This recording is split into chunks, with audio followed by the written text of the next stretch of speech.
When you think about daily life in 1950s Australia, you probably picture the usual suspects: milk bottles on doorsteps, rotary phones, black and white tellies. But there were dozens of other everyday things that shaped life back then, small, ordinary objects and rituals that were everywhere, that everyone used or did, and that have now vanished so completely that younger Australians wouldn't even recognise them. This is about 8 forgotten everyday things from the 1950s in Australia that will surprise you. Things that were once as common as breathing and now exist only in memory. Let's rediscover what we've forgotten. Number 1. The string bag that everyone carried. And here's the thing that was so ordinary, so universal, that it's startling how completely it's vanished. The string bag. Every Australian household had several. They were mesh bags made of woven string or cotton, expandable and lightweight, and you carried them everywhere. To the shops, to the market, to the beach, they'd scrunch up into nothing when empty and expand to hold whatever you bought. No one used paper or plastic bags for shopping. You brought your string bag. It hung by the door, ready to go, and it was reused until it fell apart. The string bag wasn't just practical, it was a symbol of a different relationship with consumption. You didn't expect shops to provide bags, you didn't throw away packaging after one use, and you certainly didn't create waste unnecessarily. Everything was reused, repaired, and kept until it was truly finished. The string bag disappeared when plastic bags became free and ubiquitous in the 60s and 70s. Now, in a strange twist, we're being encouraged to bring our own bags again, but the string bag, that simple, durable, universal object is forgotten. It's a perfect symbol of how completely daily life has changed in 70 years. Number 2. The tobacco ration card and the corner store tick system. Cigarettes were everywhere in the 1950s, but they were also taxed and sometimes rationed.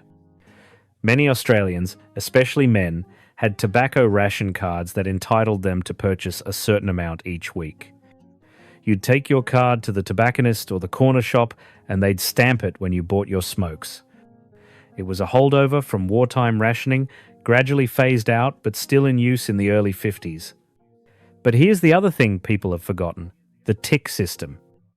If you were short on cash, most corner shops would let you buy on tick, essentially on credit. The shopkeeper would write down what you owed in a little book and you'd settle up on payday. It was built entirely on trust and community. Everyone knew everyone, and the system worked because your reputation mattered. If you didn't pay, everyone knew and you'd be cut off. That combination of rationing and informal credit systems shaped how people shopped and lived. You budgeted carefully, you honored your debts, and you knew your shopkeeper wasn't just a vendor, but a member of your community. Both the ration card and the tick system are gone now, replaced by plastic cards and faceless corporations. But they tell you something important about how people lived, with less, with trust, and with accountability. Number 3. The doorstep delivery of fresh bread.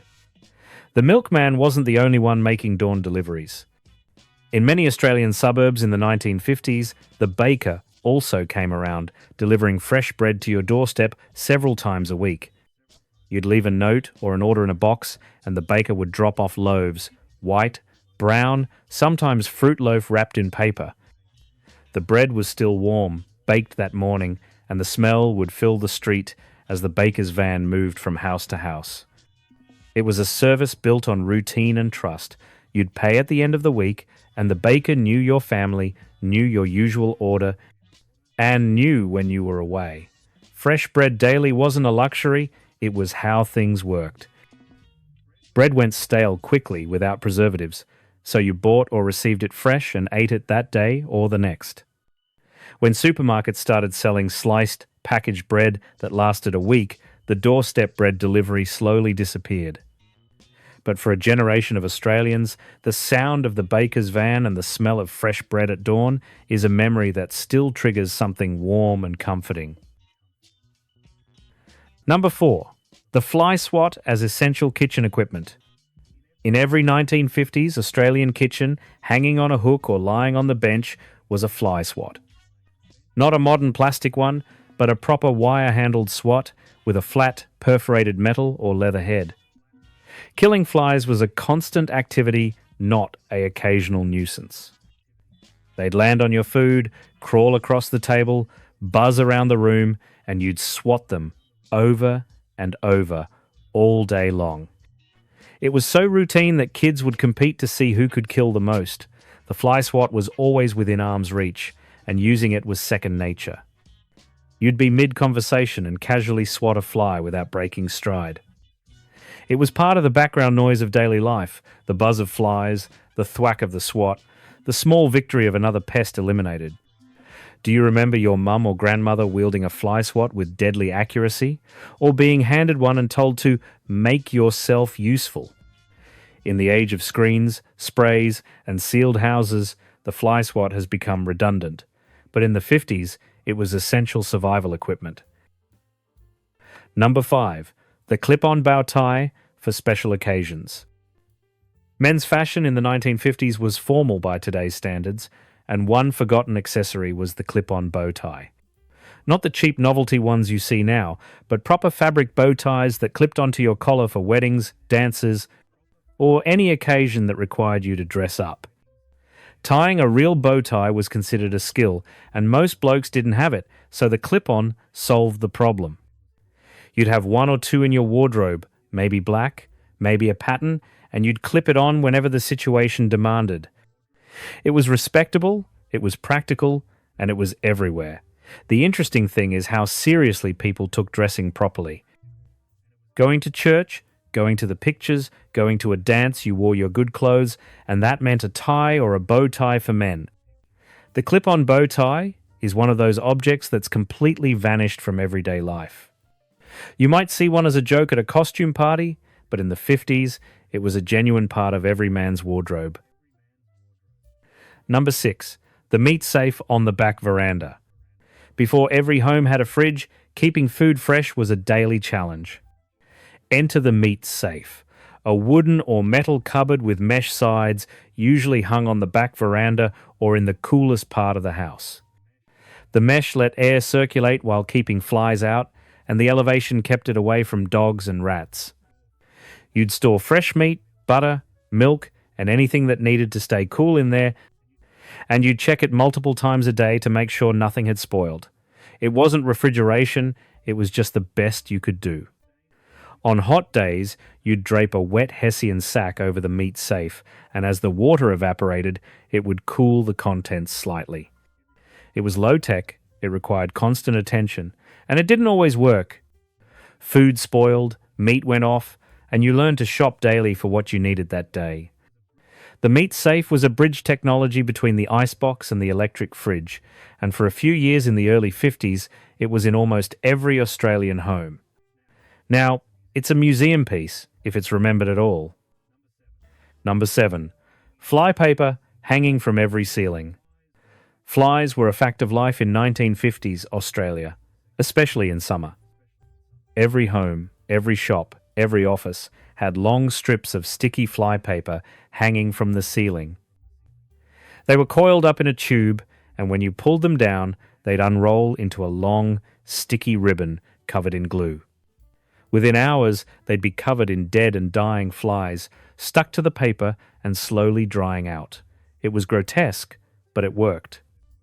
You'd walk into someone's house and there'd be half a dozen of these strips hanging in the kitchen, the lounge room, the hallway, all brown with trapped insects.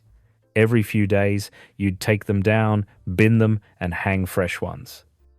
There were no fly screens on every window, no chemical sprays that actually worked, no air conditioning to keep doors and windows closed.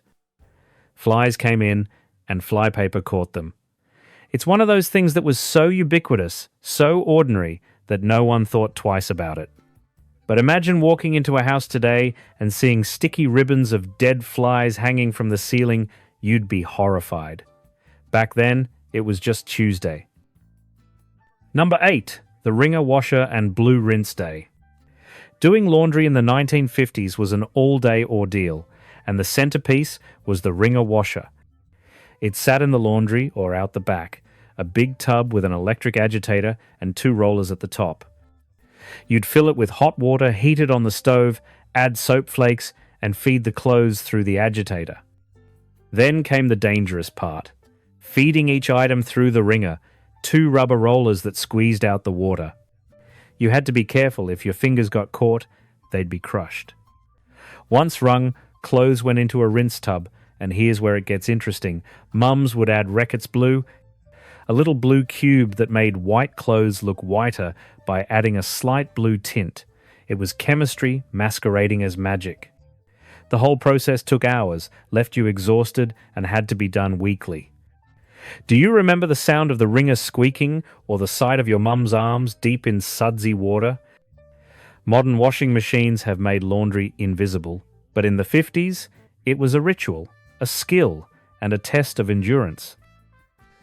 So there you have it, 8 forgotten everyday things from 1950s Australia that will surprise you. Not big historical events, not famous inventions, just ordinary objects and practices that shaped daily life and have now vanished so completely that they seem strange, even unbelievable. They remind us how much has changed, how many small revolutions have happened in kitchens, laundries, and corner shops. We've gained convenience, comfort, and choice. But we've lost some things too. The skills, the rituals, the slower pace, the connection between effort and result. These forgotten things aren't worth bringing back. Progress is real and mostly good. But they're worth remembering because they tell us who we were and how far we've come. Which of these surprised you the most? And did your parents or grandparents ever mention any of them? This was Retro Australia, where the past is still alive.